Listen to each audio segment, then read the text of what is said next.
2018 still has a lot of great gameplay to offer. Here are my top 5.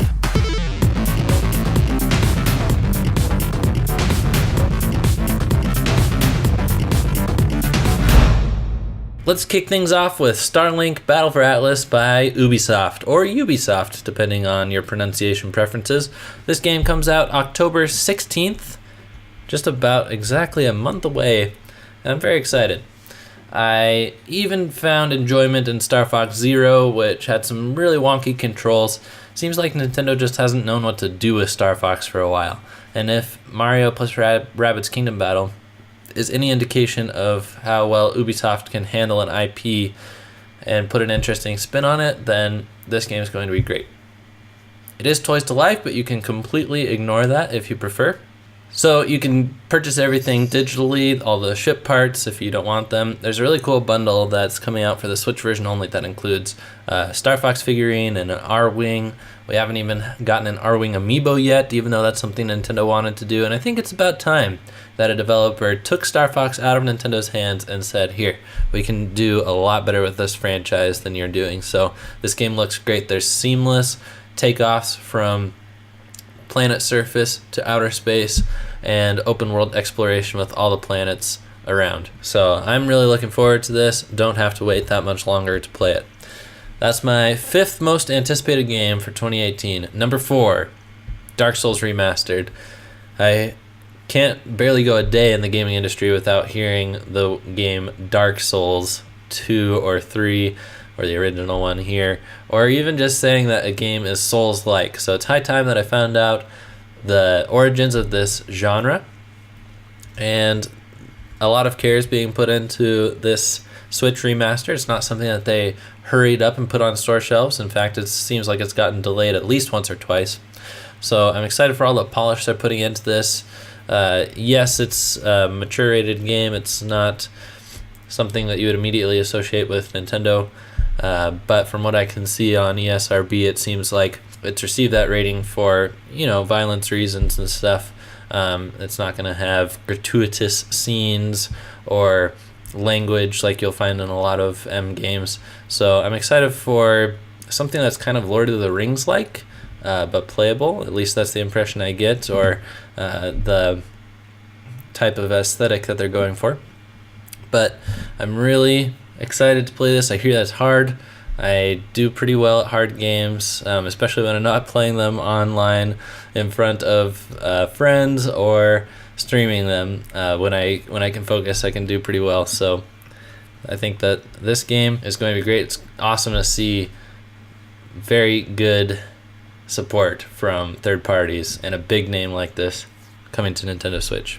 Dark Souls Remastered comes out finally October 19th. 2018, just a few days after Starlink. Also in the month of October, my number 3 most anticipated game, Super Mario Party. I've actually gotten to go hands-on with this one, and it's a lot of fun. I'm so excited for this franchise to get back to its roots, to throw off all of that Wii and Wii U baggage, and go back to a regular board game. No one's in a car.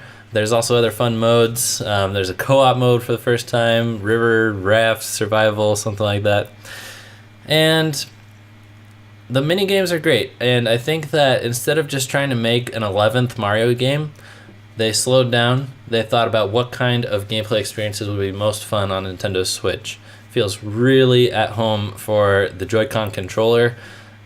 Probably takes the best advantage of a single Joy-Con of any game to date. So Super Mario Party comes out October 5th, just a few more weeks, and we'll be partying it up. All right, number 2, also an October game, my goodness, and it just keeps getting earlier. October 2nd, number 2 most anticipated game, 2018, is Mega Man 11. This is half the price of a full retail game, $30. It is very faithful to the Mega Man formula, but with updated graphics and mechanics.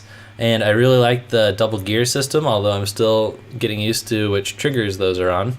It plays really well. It feels good, and Capcom hasn't always done well by Mega Man, but I think that finally they've got it right. I've just had a blast with the demo. I'm looking forward to figuring out all these levels and power-ups and bosses, and maybe even their weaknesses. No, I'll just let Simeon figure that out. He can tell me later. Alright, before I go on, I wanted to give an honorable mention to Pokemon Let's Go. That was originally going to be on my list, but the more I see of it, the more unsure I am. Like, the whole petting the Pokemon's head to change their hairstyle in Nintendo Direct. Oh my goodness. I'm not sure who this game is for. Like, I thought it was going to be targeted to me, you know, Gen 1er, only limiting it to the 150 main Pokemon. I think there's Alolan forms as well, but that's okay. And a remake of Red and Blue and all that, but I don't know. It seems like they're really modernizing it in not some great ways, and including more mobile elements from Pokemon Go. And, you know, I'm not in a place to properly judge it. I mean, it hasn't even come out yet, but having said that, like, I haven't stuck with the Pokemon series, haven't played one in a while. I was hoping that this one would get me into the franchise, but that remains to be seen. So it's not in my top 5, but it gets an honorable mention. Now, my number 1 most anticipated game of 2018 is, let's see if the chat can guess it. Chat, get to the keyboards, put what you think it is. I hope you're all right. Anybody that gives the wrong answer gets banned, so just be careful. Make sure you think before you press enter. And, no, I'm just kidding. It's Super Smash Bros. Ultimate. What else could it be? I'm so glad this game comes out in 2018. That was a huge surprise when they revealed what year this game was coming out. I mean, we've only known about Smash 5 since March, and it's going to be done by December. I'm excited, even if they didn't move the release date up like I was hoping they would. This game is going to be incredible. It's going to finally dethrone Fortnite for my most played game, my go-to game. I'm probably going to have it installed digitally so I don't have to swap cartridges all the time, because every day I'm going to want to play some of this. It looks amazing. I'm fairly confident that it's going to remain balanced, which is insane considering that the cast is now over 70 characters, depending on how you count it. Like, if Pokemon trainers, different characters, if Echo Fighters count as their own. But, I mean, Smash Bros. Is my favorite franchise, and this really is the Ultimate Edition. It's not just a name that they're putting on it. Like, I can tell by the small details and the big details, like how they're listening to fans and adding characters that have been requested for decades, or just the little details like character animations. They looked at every character and said, hey, how can we make this more special? Well, we can make Donkey Kong's eyes bug out of its head, for example. Hudson Abadir, yes, your Minnesota versus Washington challenge is still on. You got it. All right. Hudson Abadir guessed Cooking Mama. Glenn, please ban him from the chat. Just kidding. So yeah, Super Smash Bros. Ultimate, cannot wait. Gonna definitely plan some launch day shenanigans, long streams. Going to, I don't know, Loser Gets Tased, if you guys liked that. I think our Loser Gets Tased video had a whole 12 views on it, so I'm pretty sure that's a really popular formula that we're gonna return to.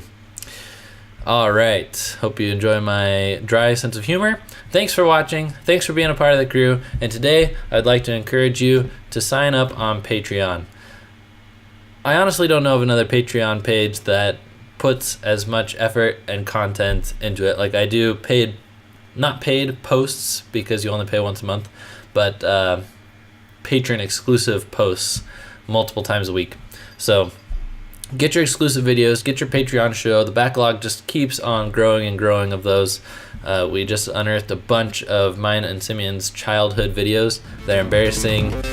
We have squeaky voices, and we're showing them to you on the Patreon show. See you guys next time. Signing out.